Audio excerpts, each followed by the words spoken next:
Hi there, Nikki here, and today I'm going to show you a simple workout that you can do focusing on core stability. So stay tuned.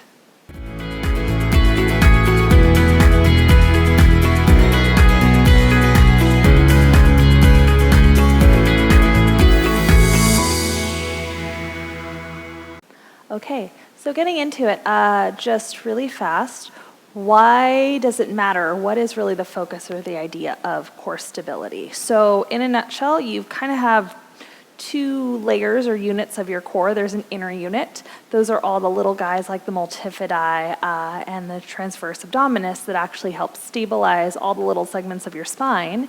And then you have an outer unit, and that's muscles like your obliques, and then also some other parts of your sling system like your inner thighs and your glutes. And those are the muscles that kick on to send you moving into space and doing harder exercises. So ideally there's a timing to this. First the inner unit fires, and then immediately afterwards that outer unit fires. And that's really all that core stability is can you get that good timing in your core to help protect, support, and stabilize your spine. All right, so let's get into the workout. All that you're going to need for it today is a medium-ish tension resistance band. So you're going to take a seat. If sitting on the ground doesn't feel good on your body for any reason, you can always do this sitting in a chair. But you're going to take that resistance band and kind of wrap it around your upper back. And we're going to start with a little bit of breathing here. So once you've got your band, you're going to gently curl forward. You curl forward how you've kind of pulled the band taut here.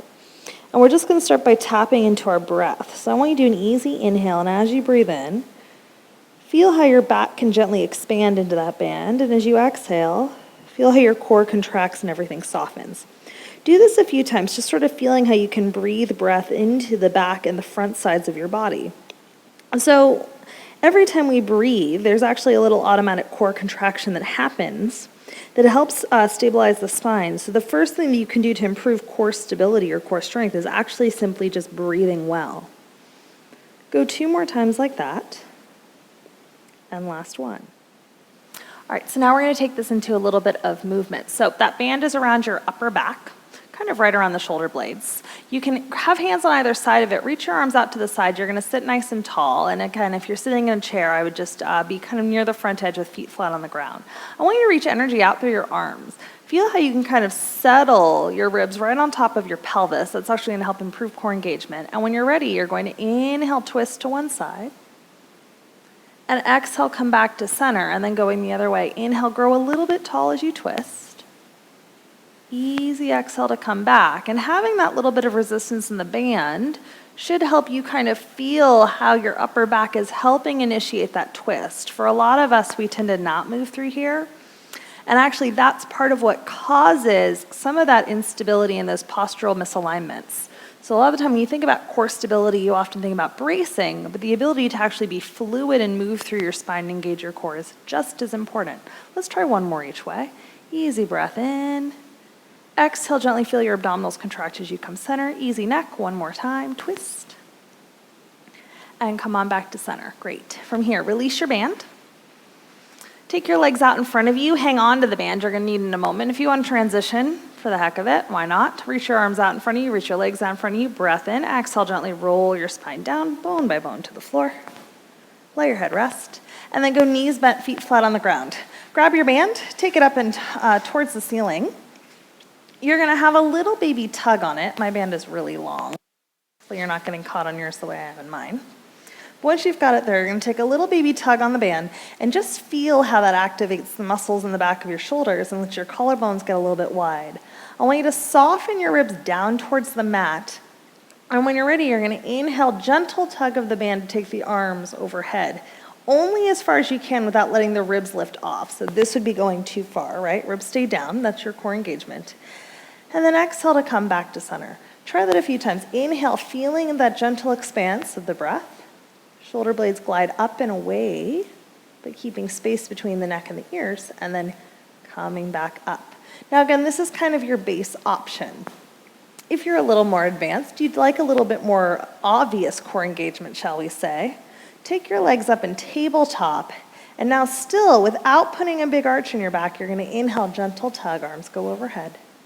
Exhale, gently release the resistance to come back up.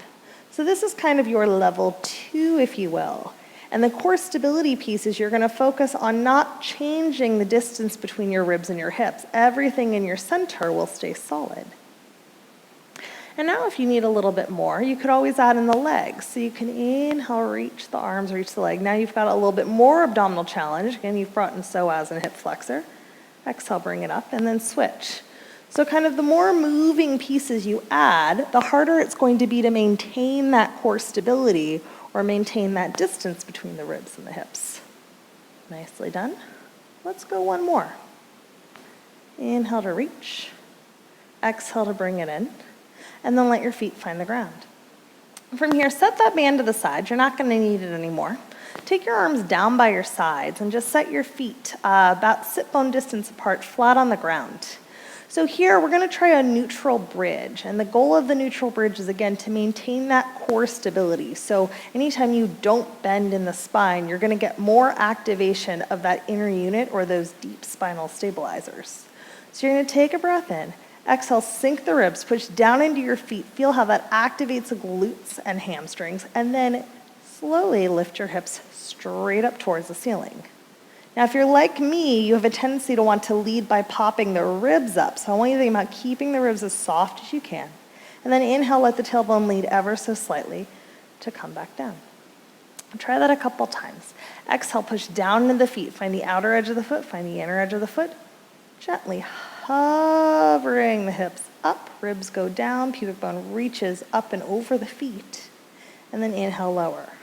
So here again, we're finding core, but you'll also notice it's more of a full body exercise. We're really trying to activate glutes and even the backs of the arms a little bit. So anytime you do things with core stability, it's not necessarily in a vacuum. You actually want your core to be on throughout all the motions that you're doing. But the trick is to only let it turn on as much as needed for the action given. So I shouldn't have to use my core a lot to sit at my desk, but if I'm running, for example, it's going to kick on a lot more. Good, let's go one more. Breath in, exhale, push down into the feet. Feel your glutes lifting up, nice work. Gentle press down through the arms. And then coming all the way down.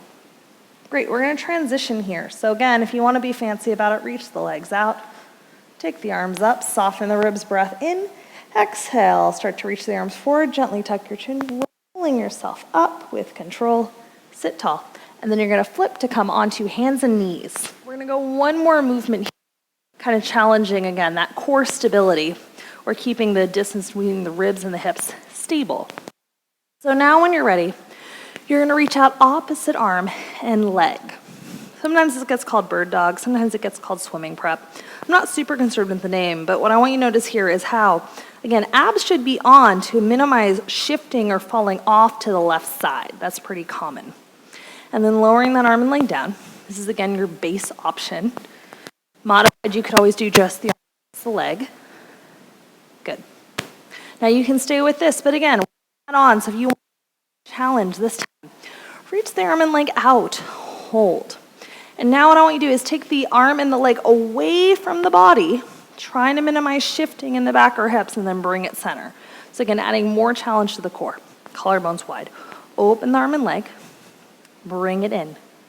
Two more. Open. Great. Take it in. Really drawing in those abdominals a little bit. One more time. Open. Good. Take it in. Lower down. Try the other side. Reach the arm and leg out. Take the arm and the leg away from the body and then bring it center. Open the arm and leg. Bring it in. Two more. Open. Great. Take it in. One more time. Open. Good. Take it in. Lower down.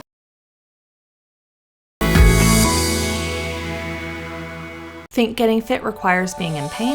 Well, it doesn't have to. Click the link below the video to download the Better Movement Starter Kit, a free training program to help you build foundational strength, improve alignment, and decrease your risk of injury in 15 minutes a day.